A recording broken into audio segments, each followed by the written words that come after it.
everyone to this, our fifth Kazzie Connect. It's been a really, really successful initiative, born of COVID. Lots of good things were born of COVID. And so we'd like to make a special welcome today to Michael Zervos, the CEO of Courage to Care, and his daughter Cassie, who's going to do some of the interviewing as well. Welcome, Cassie. Lovely to see you here, and congratulations on your recent wedding. So that's lovely news. I want to put in apologies for Nick Spartels and Lena Coates, who both have other pressing issues tonight, but this event is being recorded tonight, so they will have an opportunity to watch this. Please remember everyone to mute yourselves, and because we're being recorded, just be aware of that we're keeping on topic and letting Michael and Cassie actually do their thing tonight. Before we go any further, I would like to hand over to Marcia Xenogelis, one of our committee members and also co-host, who will welcome you formally. Thanks, Philippa. Well, good evening, everyone. It's my pleasure now to introduce you to our two guest speakers this evening. Mike Zervos is a past Vice President of the KAB and is the Chief Executive Officer of Courage to Care. He has a wealth of not-for-profit experience from leadership roles at Make-A-Wish Foundation, the Alana and Madeline Foundation, and Guide Dogs Victoria, in addition to his extensive corporate career. Mike is passionate about the real difference Courage to Care is making. He leads an enthusiastic team who can only achieve all that they do with the outstanding support of a larger group of dedicated volunteers. Our other guest speaker tonight is Cassie Zervos, an award-winning journalist and currently with the Seven Network, and most will know Mike's daughter. They are going to talk about what it means to be Cassie and help us find out more about Courage to Care. I'd like to hand over now to Mike and Cassie and thank them for joining us. It's over to you. Beautiful. Well, thank you everyone for having me tonight. Obviously, I'm a very proud daughter and dad. The first question for tonight is a very important one. Tell us about your Greek heritage, and our Greek heritage, I should say. Well, let me start by saying this is incredibly a proud time, a weird time to be interviewed by my award-winning daughter. Thanks, Marcia, for saying that. It's really proud time. Normally when I do these talks and I talk quite professionally about my job and things like that, but given this audience and given that most people on this Zoom link are people I've almost known my whole life, this one's going to be a bit different. So what I've got is I've got some images to share with you. So to tell you a little bit about my Kazzie heritage, well, first of all, my entire bloodlines and heritage are Kazzie, and I'm going to let me just share some photos with you. To tell you what I mean by that, if I can find them. Here we go. Let me just share this. That's my mother's side of the family. That's my mum Chrissy in the lighter colour, Uncle Jack, Dr. Peter Mangos, a lot of you would know, Auntie Cherry there, and my lovely Uncle Con, Uncle Dino, who lives down in Bowie, Sandringham Way. He's about 94 now and is an incredible guy, and Auntie Maria, so who's from was up in Queensland, like. I think George and Adette, my cousin, might be on this Zoom as well. But so the Mangos family are proud, half of who I am. The other side of who I am is, if I can get to the next one, is, let me see how I do that, is the Zervos side. So that's my dad. Cass, I'm not sure you've seen this photo. No, I haven't. It's new to me. Tom Zervos on the right. That's Uncle Paul, who's the dad of Nick and Kevin Zervos, a lot of people who know, the solicitors, Uncle Nick and Uncle Steve. So there was 4 Zervos boys and 5 Zervos girls. All bar one came out to Australia. One stayed back in Rhodes. So my entire heritage and life was brought up. I was born at the back of the shop, lived at the back of the shop rather, and my whole early childhood and social life was basically the people who are related to other people here. The Kazzie clubs, the name days, Philip Ragemus and I were reminiscing a bit the other day about some of this sort of stuff, in the sense that, our whole social life was that. I must have we lived a bit of a double life, because the Greek side of us was everything. But as we grew up, we started to have Aussie friends as well, and almost had 2 lives going on at once. But as we grew up, proud of our heritage, but didn't know any different really. It was always just part of who we were. But as we grew and as we started to go into school and uni, we started to, you start to turn your back on your heritage a little bit, Cass. but there was 4 Zervos boys at that generation. There's actually 4 Zervos boys, and we all thought we were pretty cool, Cass. I'm not sure you've seen this photo either. Oh, I'm not sure. how's the fashion? How's that? Nice white jeans. Look, yeah, Nice white jeans. Cool. So, Cass, I'm not sure, and others may recognise some of these people. That rock star in the striped jacket is Kevin Zervos. He's the solicitor who's up in Hong Kong and a leading sort of lawyer up there. That cool, tallest, or the dude on the highest step there in the sunglasses is my brother Komninos. That's Theo Castellorizian down at, this is Head Street, Elwood. The chap on the right in that orangey or yellowy coloured top with that long hair, that's the leading solicitor, Nick Zervos, around town. And Cass, that good-looking, oh, where's my wife, Roz? She's here too.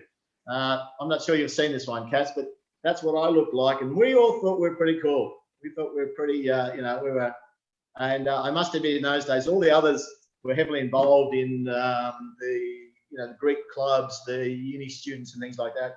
I must admit I turned my back on it a bit. I don't know just what way it was. And I had this thing because they always wanted me to marry a Greek, but you reject your heritage when you're young. So I found a way of getting out of it. I said, no, I like blonde girls. I'm going to marry a blonde girl. So, I thought, oh, beauty, that'll save me. But then I went to a Greek wedding and met Roz Peronis. That's Roz there. That's at your wedding, Cass, as you know. Yeah. Maria Peronis would know. And that's Sylvia Christopoulos now. That's me and Sylvia's partner, Michael. So that was only taken a couple of months ago at Cassie's wedding. So essentially, I did exactly what I said I wouldn't do, and that is that my parents are Kazzie's, my wife's a Kazzie's, so I'm purebred Kazzie in that regard. So which I'm really proud of, and so Cass, that's been a big part of our lives. Is that heritage? It's always been there. It's just part of who we are. It's sort of in our DNA in that regard. So this is one of my mottos, Cass.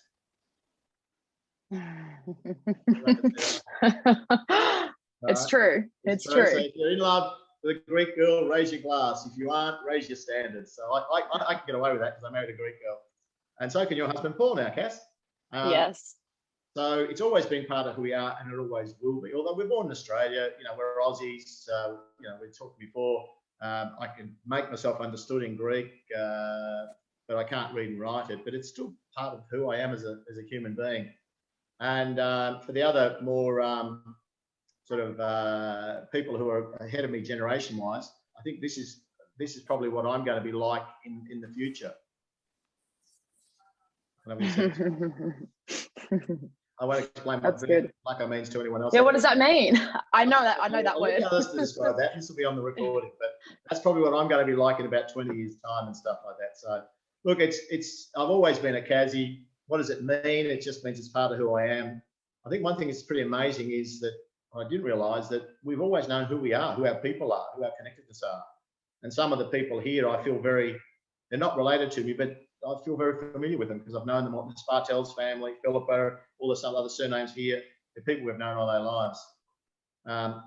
And one, I just, again, before I sort of talk about Courage to Care, one thing I've really prided myself, and Roz will back me up on this, is we've been really strong in making sure, Cass, that you were embedded with your Greek heritage, you're very proud of it, and just because I'm not sure what questions you're going to ask me, Cass. So this is how good we were at turning you into a good future Greek, Cass. And you can tell the happiness in my face. Yeah, that's Cassie and my mum, Cassie Zervos, the Mangos. Really proud of being, that's what you felt like. I probably felt the same for a little while. So absolutely, that's a little bit about me, Cass.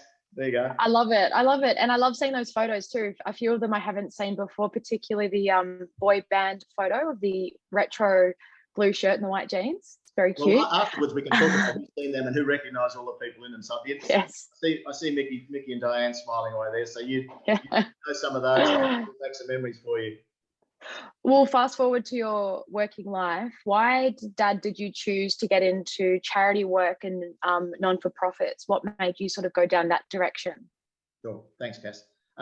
Well, my initial career, I'm a CPA. I'm an accountant by training. So about the first 20 years was actually corporate life. So I worked for major corporations and lucky enough to sort of work in Africa, and Mum and I worked in America for a while, as you know. up on the Gold Coast. And so I had a corporate life, which I thought was fine. One thing I didn't realise, which didn't sit well with me, is that the whole purpose we were there was to generate money, which is fine because it's a commodity we need, but that was the only reason. And then a corporate colleague of mine was at Make-A-Wish Foundation, and they had about 3 weeks worth of work, and I'd been offered a full-time role, but I rejected a full-time role to take this 3 weeks because Make-A-Wish just seemed like an interesting place to be. So I fell in love with it. The fact that you could still do work that was genuine work, but the outcome was actually helping people. And that just sat really well with me. It just felt really comfortable. And so I went in there for 3 weeks and I ended up being there for about 4 years. So, and I think I ended up sort of the deputy CEO by the end of it all. So I sort of fell in love with just the fact you can work hard, you can work professionally, but the outcome can be something, not just money.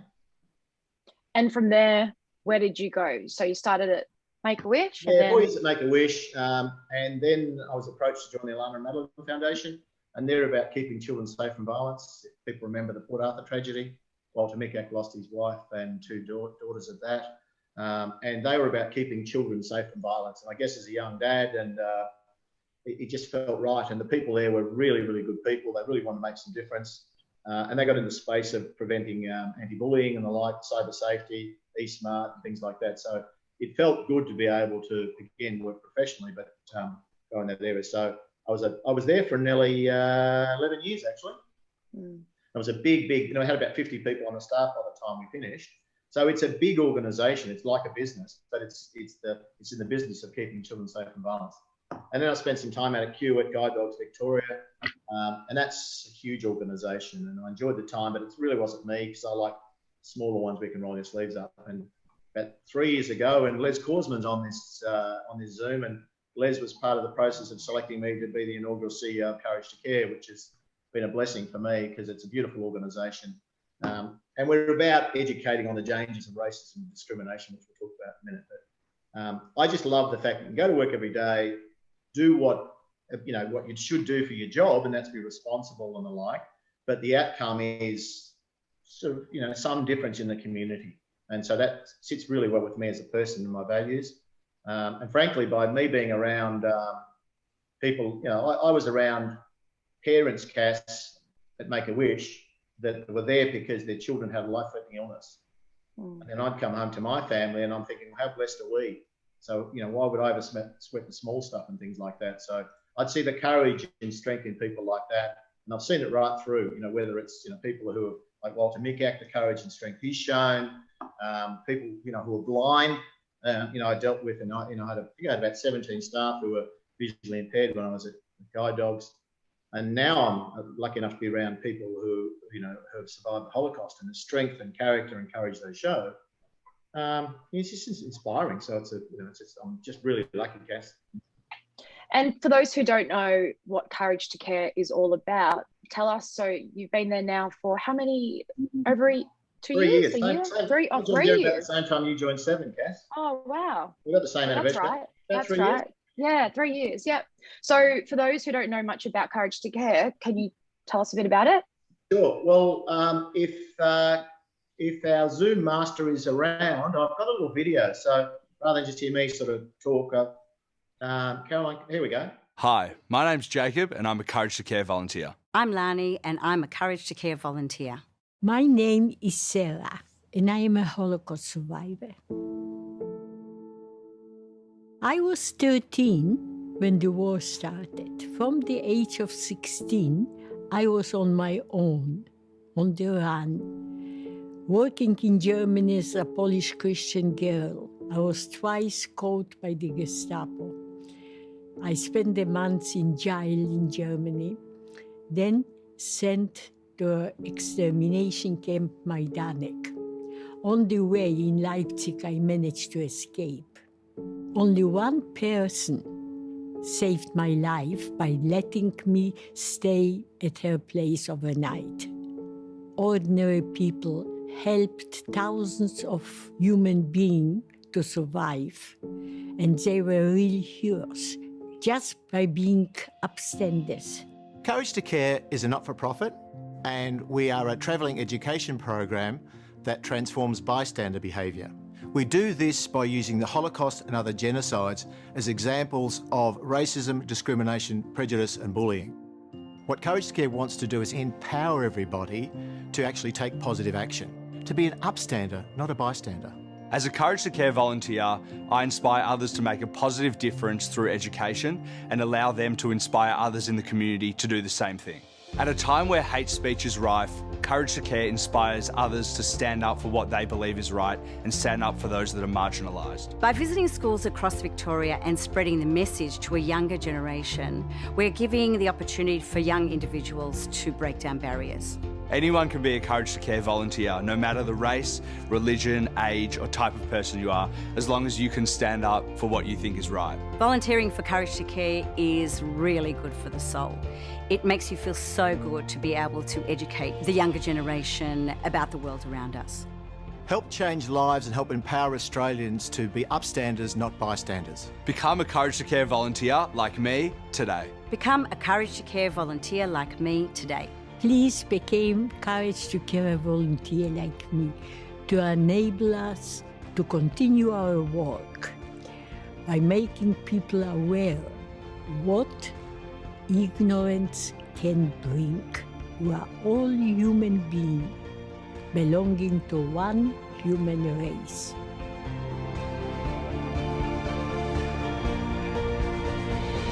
Thanks, Caroline. Essentially, what the Courage to Care message is to be an upstander, not a bystander. And what that means is that if we're a bystander, when we say, "Oh, I don't want to get involved. I don't want, it's not my business. I don't want to, I want to get myself safe. I don't want to get mashed up. I want to be a dobber." Who are we really supporting? We're really supporting the perpetrator, not the victim. So what we encourage people to do is take their own actions, be an upstander in their own way, not put themselves in danger.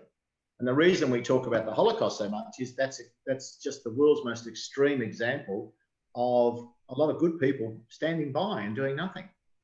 Because events like the Holocaust or other genocides or anything like that didn't start with massacres and gas chambers. They started with inappropriate speech.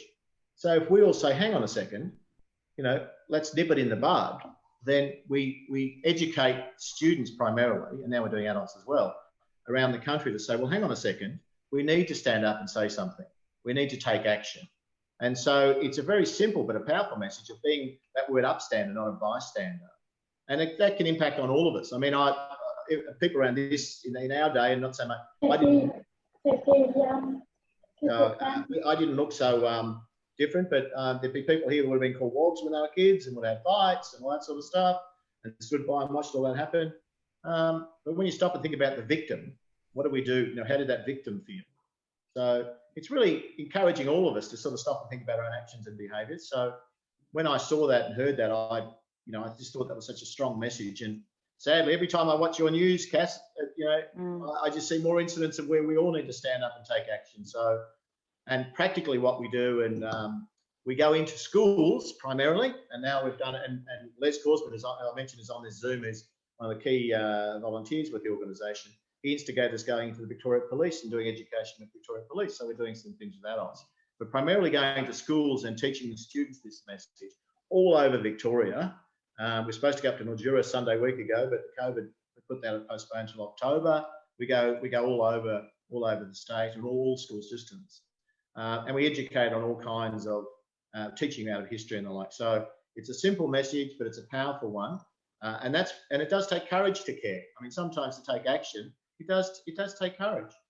And there's been lots of instances in COVID where we could all be nicer to each other. I mean, just stop and think about it. We don't need the governments to tell us what to do. We all just take actions in our own community. I actually must reflect, and when we went on that trip to Kazzie, we went on a family trip about, how many years ago, Cass, did we go to Kazzie? Mum and I and Marcus, 4 of us. 7 years ago, maybe? 7 years ago. So we went as a family. And so that was when we, with Marcus and Cass and Roz and I, and went. And I looked at Kazzie, and there was a chap there who was clearly sort of a bit mentally challenged. He was there when Roz and I were there on our honeymoon.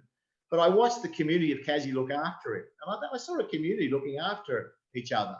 And I thought that's what community is about, looking after each other and like. So they were upstanders, even in a simple way of just keeping someone safe, giving them a feed, making sure they didn't get in trouble, stuff like that. Little actions like that. It all just makes for a better society. So it's called Courage to Care. We go into schools. We're Victorian based. We've got about 160 volunteers. And we give the program to schools at no cost. So, that's in essence what we do. We work with a lot of other community groups. We have a lot to do with the Jewish community because we're born out of the Jewish community, but our message is a universal one. And interestingly, that we as Kassies have a connection to that part of the world as well. I'm not sure you knew that, Cass, but... No, can you tell us about that? Let me just show you this. Let's just bear with me for a second. I promise I'll get past this one, Cass. But we all know, I hope you can see, everybody should know that and the geography of Kastellorizian. We're all tips to the rest of. I still can't believe how far away we are from Athens. But what happened I'm no historian, but I've started to learn more about it. But what happened was that the island of Kastellorizian was evacuated because of the dangers during the war. And where we went was actually into Gaza, which is where all the trouble's been, Gaza. Yeah, of course, yeah. And that's sort of, see that New Zerat, that was the refugee camp where our family was. There's actually photos of a couple, I think Auntie Helen Zervos, who became in Athens. So the family was there, and it was from there that a boat left the Empire Patrol to take everyone back to Kazzie, and that's the one that caught fire. But I hadn't realised that we had such a strong link to that part of the world. In fact, Roz and I, as part of my work at Courage to Care, and Les actually helped organise it, we actually went on a study tour of Israel, and that's Roz and I and one of the leaders of the kibbutz.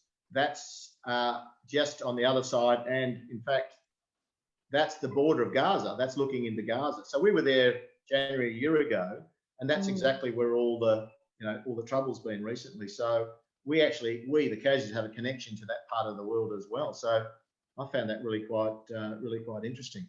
But also, Cass, just in our history, Michael Mangos had a shop in Kalgoorlie in 1915, and the drunken soldiers actually, because they thought he was a foreigner, they just smashed and destroyed the shop. Wow. And they did that just because he was foreign. And so, he lost the whole shop and had to get out of there because of that. And so even in our own way, our family history has got an element of that sort of behaviour in it. The difference between us in Australia and what happened in Europe was that the police actually charged these perpetrators for that. And does anyone remember who have been around the community for a while, Candace's Cafe in Bridge Road, Richmond? Well, Cass, that's my dad at the front of it. But the reason I show that image to people, and this is the shop I spent the first 5 years of my life at the back of, it actually says the proprietors of this establishment is a naturalised British subject, formerly of Greek nationality. The reason I had to do that is because the window kept getting smashed because of basically racism. So things have happened in our own background which I hadn't really appreciated. But the good news is in our society, people do something about it. So absolutely. And there's also so many, you've gone through it tonight about so many positives to work for charities, in particular Courage to Care. What have been some challenges you've faced? You never have enough resources. In charities, we never have enough money, we never have enough physical computers and assets and things like that, having enough volunteers, because the need is so much. There's so much out there we could do. I think it's challenging, but that just makes you rise to the challenge. And it's incredibly emotional because people are passionate about it being involved. And that can bring a lot of emotion out in people, which is good, but it also, it takes its toll. But I think overall, it feels good to be part of the charity and not-for-profit space overall. But we're always short of resources. Not very often, but you look at what wages are like in the corporate scene sometimes versus the charity scene. It can be less in that sense, and the benefits and bonuses don't exist like they do in the corporate scene. But that's just the decision you make if you want to join it. But the good far outweighs the bad, Cass, by a long, long way. And what has been the highlight so far, do you think? What's been something that's really you think about daily or reflect on? Oh, well, that's a good question. Within my charity, within my career. Yeah, something you're proud of, something you and your team have achieved. Yeah, well, I'm incredibly proud of the momentum that Courage to Care has got, because I joined it after it had a lot of solid growth. But what's happening now is we're having a bigger impact. I think one thing you want to do is have activity, but you want to have impact. And so what I'm proud of is the fact that we go into schools, we teach all the stuff I've talked about. It all sounds great when you talk about it, but you're really making a difference. That kid in the school uniform who has to sit there whether they want to or not, has anything got through? Well, a couple of years ago, the Department of Education, because they give us some money, they said, well, they wanted to prove that we were worth, value for money as well. So they actually went back and surveyed all the teachers that Courage to Care. And because of that, they actually came back and said that the message of being an upstander actually resonated and stayed with people. So, look, you never know how many children you're going to have a difference of, but if you change the attitude of and when people are young at school, they're forming their views. If you've had an impact on them as someone who may have been taught about anti-Semitism or Islamophobia or homophobia, if you've gone in there and talked to them think about their own values, about being an upstander, not a bystander, that survey actually came back and said that we're making a difference. So really, really proud of that, because it makes the efforts of having a difference. So it's not my effort, but it's, what I like about it, you're part of a team. So it's nothing to being part of a team, like Richmond winning premierships. You're part of a team in that regard. And I'm part of a team that has been able to do that sort of stuff, Cass. Is it easy to become a volunteer for those who want to? I saw in the video, it doesn't matter how old you are, what you do. What's the process like for people who might be interested? Sure. Well, we actually have quite a defined process. And in fact, there was a session today where we have an introduction at our office in Glenmurray Road. It's an hour-long presentation. We had 4 new people come in and we explain what we do, what the opportunities are. And it can be everything from shuffling paper at the office to going out to a school and actually interacting after sufficient training and having a working with children's check and signing that code of conduct and the like. And so if we have more volunteers, we can do more. We're not a platform for people's political views. We explain who we are up front. And so we're actively looking for volunteers always, because that means you can have a bigger impact, Cass. Absolutely. And that was good. Thank you. Hey. Thank you. Oh, just curious what the process is like, and if it's difficult, and for someone who might be a bit time poor but they want to help out in the smallest way, there's always a role for them. Well, what's happening now is that the use of this sort of technology, you're right, to go into school is quite time intensive, and that typically is for people who may have either be retired or the like. But using Zoom, a lot of our subcommittees and skilled volunteering, if someone's got expertise in human resources or fundraising or marketing or social media, a lot of it we can do now through subcommittees via Zoom. So it's we're meeting that need and doing it that way. So we're actively looking for skilled volunteers too. And how do you think your Kazzie heritage has impacted your career? Impacted my career. I think I was really lucky because I didn't know it at the time, but I knew who I was. I knew my heritage. I knew my family. Now you meet people who don't even know, what their backgrounds are, what their heritage is. So I think I was incredibly lucky. And then I felt a bit like I had an obligation. Well, why am I so lucky? Why am I so lucky to be born in this country? Why am I so lucky to have parents who are so stable, who are part of an Aussie community, but importantly the Kazzie community? So why am I so lucky? So should I just absorb that, or should I try and contribute? So I think what it's done, it's basically Yaya. Like you were lucky enough. Now you didn't know, my dad, and you knew. I mean, I'd say for everyone, Cass has known my mum, Cassie Zervos, and in particular Lucy, Roz's mum, and they've had a profound impact on us because their Kazzie values and heritage have basically defined who I am. The way that they always put us first, their work ethic, their honesty, their emphasis on education, their emphasis on being a good character. I didn't know it, but it just formed who I was. Someone like Yaya, who didn't have, you know, your university education, didn't have the opportunities you've got. She's the most profound, and Lucy, Miraculous, Peronis, the character and leadership they've shown us, Cass, has defined who I am as a person without doubt. I have an obligation to honour that, you know, their investment in us, and my, you know, passing that on with Roz to you and to Marcus. So, you know, the Kazzie heritage is just so much part of who I am. I can't differentiate that from the man I am or the person I am. And I guess too, you've never really looked back from the charity work. Once you got into it, it's sort of been, it's been your future, hasn't it? It's been what you've been doing for as long as I can remember you working. Oh no, my grand plan is that you'll continue to be so successful, and Marcus, our son, will be so successful that Roz and I are going to retire, and you're going to look after us in our retirement. And yeah, great. That's the grand plan, isn't it? Oh, is it? Yeah. No, I think. Oh well, I've learned something. I've learned something tonight with those questions. Is there anything else you wanted to add, Dad? Is there anything else I sort of haven't asked you, or you wanted to mention in particular? Oh, I just think I want to acknowledge the Kazzies because, well, look, we're a funny bunch in some way, but it's so part of who we are. There's people who, as I said, are very familiar on this note and who are not family directly, but they're part of a community.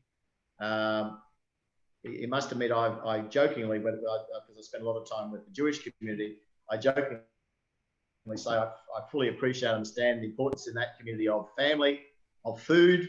And I was a bit nervous because I was heavily involved with the Jewish community when I started, about how they would take someone like me. And what I said was, well, before we used to go to Kazzie functions, which I used to love going to, and what I'd say to Mum before we went, yeah, Cass, I'd say, who aren't we speaking to this month?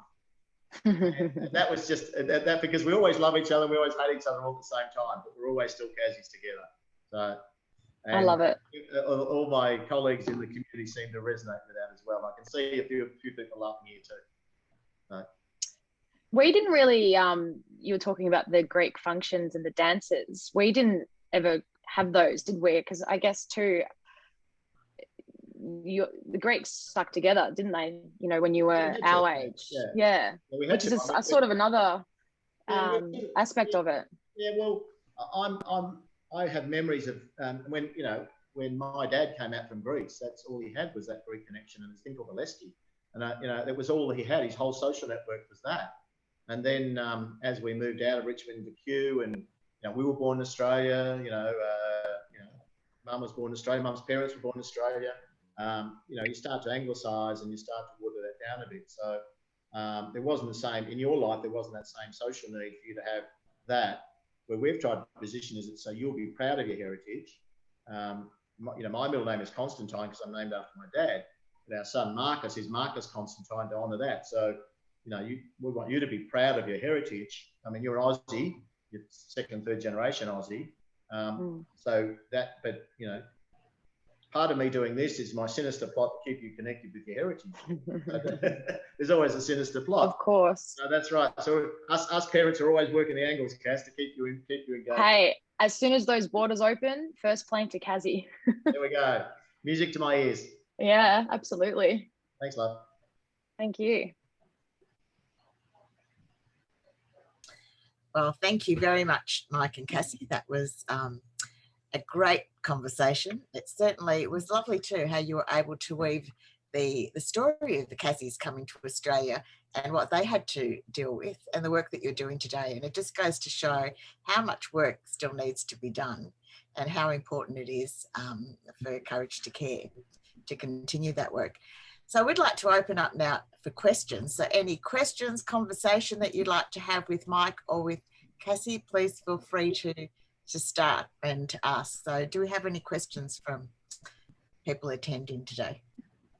Could I jump in first, Michael? Because obviously my connection to education. I'm fascinated about the stories of the Holocaust and wonder how many Holocaust survivors actually do those presentations and whether there are many still alive. Is it disturbing for younger children to hear a lot about what happened during the Holocaust? Sure. It's a good question. A couple of things in that. One is safely in, safely out. We're very conscious that the material we use, the language we use, the images we use are age appropriate. And we actually have a program for middle years age students, so grade 5s and grade 6s, Philippa, so we can talk to you about that. So it is age appropriate. And that's done by not me, I'm not an educator. It's done by trained professionals in our education subcommittee. So we clearly make sure, and we're part of, where the science of it is, we're part of the Victorian education curriculum. So we're supported by the Department of Education and Training. So clearly that's super important to us. So that is done with science, not just with enthusiastic people with passion. The other thing is that, quite rightly, as our Holocaust survivors are less able to go into schools, we still have a good number of them who can. They were children at the time, of course. What we're now having, which is as emotive, and it's a little bit like what we're doing tonight, is we have custodians. I'm proud to tell my family's story about our story. What we have is custodians who are telling their Holocaust families' stories as well. So that way we get another generation. The other thing, which in a broader sense, we're referencing Holocaust survivors, but they're not telling a Holocaust story. They're telling a story of courage to care, of behaviour, of someone being upstander, someone actually taking positive actions to save them. We talk about William Cooper, who's an Indigenous leader, who actually took some actions. There's no reason why we couldn't have some, from another situation. We could have an Indigenous person tell their story that they're alive today because someone had the courage to care. Someone didn't stand by. So it's that act of being an upstander that we emphasise, Philippa. And so that could easily be told, someone, Bosnian or anything along those lines. So, and that'll be naturally part of what we do. So we won't be short of stories to tell in that regard. We're telling upstander stories. Who's had the courage to care? Thanks, Philippa. Thank you. Can I make a comment? Can I say a few words? Absolutely. We've just witnessed a beautiful father-daughter exchange. Lovely to see.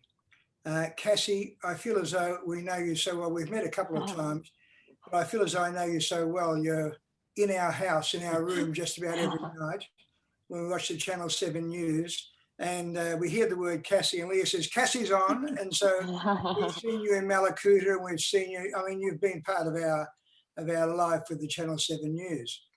I was Vice Chairman of Courage to Care, and our chairman was a paediatrician. Neither of us were professional accountants or knew how to run a business, and we had become a business. And we too were doing all the heavy lifting, and we decided we have to professionalise. So we got, through the help of Gandalf Philanthropy, we got a short list of people, and Mike was down to the last two, and we sat in on the interviews, and we chose Mike. And I can tell you the difference that has made from going to a one-room office with one part-time paid employee to now having our own premises with a CEO and 3 or 4 also paid staff and other volunteer helpers, has totally professionalised the organisation, and it's due to Mike. And he's no pen pusher who sits at his desk and makes decisions. Mike's also a volunteer. And for example, I know that Mike lives in Brighton, and we had the possibility of Haileybury College in Brighton seeking Courage to Care involvement. So I said to Mike, okay, you go. So I know that Mike can tell the story completely, properly. He's also our go-to man for Rotary organisations, because we've spoken at a number of Rotary clubs. And usually, I did that a number of times, especially when we went to the country, and I got a good response. Now, when Mike goes to Rotary, he gets a good response and he gets $1,000. So, a good result. So the difference that we not only have a professionalised organisation through Mike and his organisation abilities, he's also a people's person, and the next door neighbour, there's a quid pro quo with everybody in the street. It's just the organisation has been transformed. So I want you all to know, all the Kazzie people, that in your midst there's, as far as we're concerned, a pretty genius sort of guy. I'm certainly proud of him, Les, that's for sure. Certainly proud. We know that. Just the question, when did this organisation start? What year was that, Lou? Do you want me to answer that, Les? Or do you want... Yeah. I'm going to make it going for Les can take it from here. No, go on, you go, Mike. Well, Nikki, next year, Courage to Care turns 30. 30? 30, yeah. So it's been going a long time. Yeah, from humble beginnings. But and Les, this is we're being nice to each other, but I mean, there's a lot of fact behind it. Les was a catalyst coming in and helping with a lot of the fundraising and really accelerating it. So you know, we talked about footy before. You join a good team. I joined a good team, and so I came in when the team was on the upswing. So the last few years have been particularly, we've accelerated quite a lot. But next year we're having our 30th birthday, and we're planning on having quite a few parties, and everyone here will be invited out. We're going to do a Metropolitan Showcase. In fact, we did one a couple of years ago down at Allianz Francais, and I think a few of the Kazzies came along to that. So I'm not sure whether Christine Dimmer's on this one or not. She came along. A few people did come along to that. So you'll all be invited out to celebrate our 30th birthday. And because we're a charity, you can bring a present. That'll be okay too, Nick. No, well done. You mentioned something about Kastellorizian when they looked after one of the chaps there, the group in Kastellorizian. It reminds me of the days that I used to go to the Lesky in Lonsdale Street when I was only a little kid. And the same thing happened there amongst all the guys on a Sunday afternoon. They always made sure they looked after each other and also to see if everything was okay. So the heritage that you mentioned before, it's embedded in me as well. And that's one of the things that really kicked me on, seeing the way we were and the way we've turned out. And chaps like you, Mike, I congratulate you for your effort. It's obviously, it's very hard doing charitable work. However, the thing is, and knowledge of helping people and getting a result to see what you put in, to me, that's what the most satisfying thing, to see that the effort you put in, you see the reaction of people who you've made better for them. And from my point of view and Diane's point of view, I congratulate you on your efforts. Thanks, appreciate that. And I think the practical nature, and it's quite hard because we actually jump in a bus and drive to Mildura for goodness sake. It takes money and time, and volunteers have to know. But that way we're face to face with the students, so you can interact with them as human beings, not just send them a YouTube video or something like that. So, microphone. Very human. That's right. So, how about you, George? Yeah. That's George Simons from Queensland. Yeah, no photos. There he is. Is he up north? That's George doing Donald Duck, everybody. Where is he? Show your face, George Simons. I thought he was back in Melbourne. In admiration of Michael, who has done so much for charity, and congratulations, Michael. But I think it's only fair that he did something for us. And that's what I believe is the best thing he could do, to become the Premier. Premier? Yes, take on the premiership. Sad part is I've got a North Point jacket on, so I'm halfway there. Oh, I see. North Base. Because the gentleman you have currently will not be as good as you, Michael. Well, George, let me explain how we work at Courage to Care. We're a non-political organisation, so we want to educate the community, George. So that's me turning the conversation away from politics. All right, thank you. That's all I had to say. Goodbye. That's unusual for you, George. You watch the Sydney Swans go this year, Carlton. Yeah. All right. Good night. Lovely to hear your voices, everybody. See you, George. See you, Dad. See you, George. Bye, Dad. If no one else has got another question, I was just wondering, Michael, what your goals are for Courage to Care in the next 5 years or so. Sure. Well, we've actually set what we call a 30-30 vision. So this is part of me saying, well, what are our goals? And because we turn 30 next year, we did this pre-COVID. So we thought, wouldn't it be nice if in our time when we turn 30, we also reach another 30,000 students in Victoria. So our aim right now is, it's called a 30-30 vision, that over our time when we celebrate our 30th, that this year and the next 2 years in total we'll reach another 30,000 Victorian students. That's face to face. So far we've reached 142,000. So we've got that goal. So essentially 10,000 students a year, Philippa. Well, that's very, very noble sort of goal to reach. What about the company itself? Does it have any other, apart from educating young people, does it have any other goals in the wider community? Yeah, sure. What I mentioned right before was that we did some work that Les, who's here, actually led, was with Victoria Police. So we're now running a fee-for-service program for adults. So there's part, you may be aware of it as an educator, there's a part of the education system called the Respectful Relationships area. And what that is teaching the teachers about within the ones who represent that in their schools.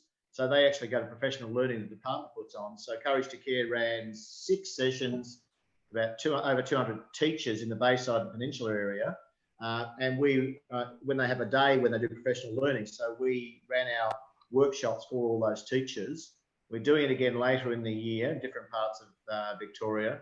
And out of that, we've had a couple of schools get in touch with us. And so we're actually running professional learning in the schools for the teachers as employees. And there's a real eloquence. If the teachers are hearing about, well, be an upstander, not a bystander, and then their students are hearing it, then all of a sudden you start to change the culture. The Rotary groups, we're doing the talks out, and coming out of that, we're now running 2 sessions for Rotary across Victoria, again, educating the Rotarians about inclusion and about, again, being an upstander. So we're starting to do that sort of work. So that's in the adult area, and we charge for that because that's a fee-for-service thing, and that's the way we can still underwrite the fact that we go to school for free. So it sounds like there's an overlap into domestic violence prevention too. Well, there's an overlap. We're complementary to a lot of things because we're about behaviour. So whether that behaviour is about violence, whether it's about bullying, whether it's about homophobia, so we're complementary to a lot of the other programs. So we talk about, if you see something that's inappropriate, do something. And we're not saying jump in the middle of domestic violence in your example, but it may be just letting someone in authority know. It may be just acknowledging to the victim that that wasn't okay. So we're just suggesting that our program is about behaviour change, and that behaviour can apply. I mean, if you're in a situation where you think something's going, you're hearing inappropriate things, language or fighting going next door, and you think, oh, it's not my problem. It's, I don't want to be a nosy neighbour. Just stop and think about it. If you see something happening, so if you suspect something in that area, why not try in your own way, without putting yourself in danger, to do something about it? Be an upstander, don't be a bystander. Because if you're a bystander, who are you really supporting? So we're complementary to a lot of these other programs, whether it's about gender, whether it's about violence, whether it's about bullying, whether it's about homophobia, Islamophobia. So we're complementary to a lot of those other ones, Philippa. That's good. Anyone else have any questions of Michael? Michael, is the organisation Australia-wide? Yeah, we're representing in other states. The organisation I'm representing is Courage to Care Victoria. Mm-hmm. And that's a little bit of history, but also the fact that the education curricula is essentially at a state level, though there's commonalities. There's Courage to Care. We tend to support, Western Australia and the like, and there is a Courage to Care in New South Wales. And we are in, they're a separate organisation, but we have strong connections with it. Okay, great. Thanks. Thank you. Are there any more questions from anyone? I've got a question. Yes, ask. That beautiful girl who looks like her mother, called Cassie Zervos. Yeah. Yeah. I'll throw you in it, Cass. You tell us about, you hear about, you're born in Australia, your parents are born in Australia. So what does it mean, just top of the head stuff, for you to be a Greek or a Kazzie? I think from an early age, it's been in us, like both Marcus and I, and my cousins and extended family as well. And sort of what you were speaking about tonight, about how with my grandparents, you learnt so much from them. I can say tonight, I am exactly the same with both you and Mum, with what you've taught us, and how important history and our culture is. And when you took us to Kazzie, obviously Marcus and I were so excited. We're going to Greece, we're going to Europe, but it wasn't until we actually got to the island that I think for both of us, it really hit home on how important our history and our culture was. You know, you took us around to different spots and we met extended family members and people who had been on the island for years and years. And I think it wasn't until that moment I sort of was like, this is pretty cool. And just the values that Kazzie's have as well. And I've been able to use that in everyday life. Like even with what you were saying before on examples of how people can have the courage to care. Like I see it in my job every single day with stories I cover, people I interview. You know, you see the good in people and you see the bad in people. And it is such an important message. But in terms of the Kazzie history, I'm lucky in the sense that I've never experienced racism towards myself, but of course I've seen it. And it's funny when you were talking before and showing photos of our family members, your brother, Kominos, his name was Kevin, because, isn't that right? Because of, you know, Yaya wanted to, he wanted him to fit in. Yeah. Your name, Michael, is, you know, yeah, well, yeah. But, and then Uncle Commy took on back to Kominos because he felt comfortable again. But for years it was Kevin. And that for me, I thought about that when you showed the photo before. So I thought you would have thought how good looking I was with my long hair and cool clothes. I was, yeah. I hope you chuck those jeans out. Well, I'd chuck them out because I don't think I'd fit into them. I might get one leg in at the moment, but I thought it was pretty cool. I like the long hair too. The hair. Yeah. I know. Wow. You were pretty cool back then, Michael. But now you've turned the questions back to Cassie. We're very fascinated because you must see that your dad's been on the committee. A lot of people you know have been on the committee. Is there a direction we should be taking as a committee now? We're in the 21st century, well and truly in the 21st century. Is there something you think, Cassie, we should be doing? It's tricky. I know a few years ago we tried to create like a young Kazzie sort of club, so to speak, but it's tricky because everyone's lives are so busy. And I'm lucky in the sense I guess when I was speaking and asking Dad questions before, he had the Kazzie nights and the Greek nights out because that's all he knew and that's all Mum knew. And whereas for myself and my brother, we've gone to university, I work, he works, my friends work, other Kazzies that I keep in touch with. I know they've sort of expanded out. So it's tricky because I think trying to organise, and again, hard with COVID, but trying to organise a social event once a year, and it's in the diary, it's planned 12 months out and it's locked in, and then we all come as a family or as individuals. And that would be a good way to catch up with everyone face to face over a drink or a nice meal or, you know, canapé or something. And that's that one social event for the year. I think that would be pretty cool. Okay, we can think about that. That would be an excellent way of bringing everyone together. And I wonder whether there's then an opportunity after that to do like parent-daughter nights and introduce your friends to your children, because it's like we've become very insular in lots of ways. For us, not so much for the boys, I don't think, Michael, but when we started going out together, if we didn't have that young Kazzie group to go out with, we would not have been able to go out at all because we weren't allowed to. So for us, it served a very important function, our first contact with other Greeks and our first opportunities to go out as adolescents.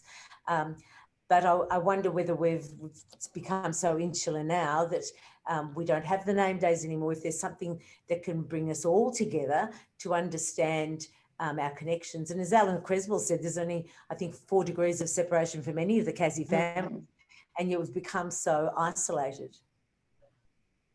Can I don't think there's the need as there is now, because as Cass said, the social networks are much broader than that. Can I float a really crazy idea by you for a second? Float. What we have is a beautiful, romantic, sexy Greek island.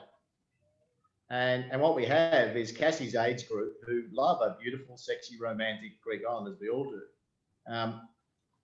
There's a crazy idea that to continue that connectedness is if we had the economics to, almost like a ski lodge, own a property on the island that was a property that was, you know, almost set up like a ski lodge. So someone who's the Cassie's generation, I'm talking in front of her, but all our kids, grandkids, if we said, well, you know, they have to pay a little bit, but they pay 50% of the commercial rate or 25%, just so it, you know, so it doesn't go broke on us. But if there's an inducement there to have our next generation connected to our island, they'll do a couple of things. First of all, they want to go to this beautiful, sexy, romantic island. They'll interact with others there. They'll go with their, you know, their siblings and their cousins and things like that. It helps us support the island economically in some way because we're employing locals. They'd rip us off because that's part of the deal. But it's, and that way, you know, and that way we're able to keep that connection, because my daughter doesn't need to know the Greek language or, you know, the read and write because you know, she's third generation Aussie virtually. So, but how do you keep that still connection to that heritage? I mean, Cass spoke about going to the island, the impact it had on us. So the more that I can create an inducement for Cassie's generation to go to, and all our equivalents to go to that island, keep that connectedness, they come back and it renews and refreshes that. So that will cascade back into Melbourne. Well, let's build on that further, Michael, and on what Cassie has said. Let's make that once a year reunion on Kazzie. Yeah, I'll be there. I'll be there for sure. Awesome. I think you notice that the current committee is coming up with ideas all the time. They've had great success as well.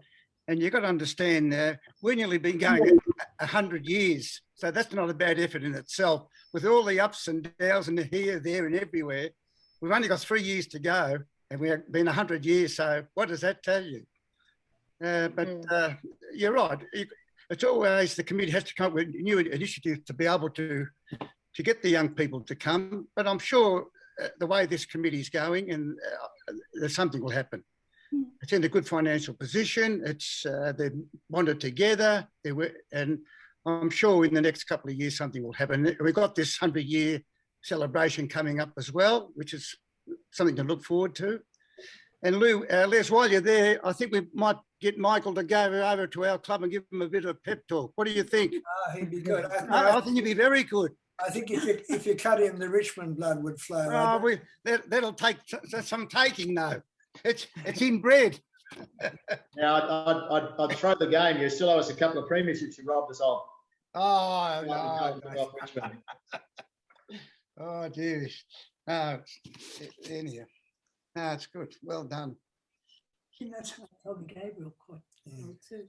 Okay, so I guess, do we have any other questions, or anybody else would like to say anything before we close? No? Well, I'd just like to thank the opportunity then to again thank Mike and Cassie for their time tonight. That was such an interesting session, and it's so nice when you actually hear, you know, different generations and perspective, and that's what we wanted for tonight. So thank you very much. Thank you also everybody for attending tonight. Thank you for taking your time to be here with us, and we'll see you again at the next one. Thank you. Thank you. Thank you. Bye. Bye. Bye-bye. Thank you. See you, Cass. Bye. See ya. Thanks, Cass. Thanks, Les. Thank you. Thanks, everyone. Bye. See ya. Bye.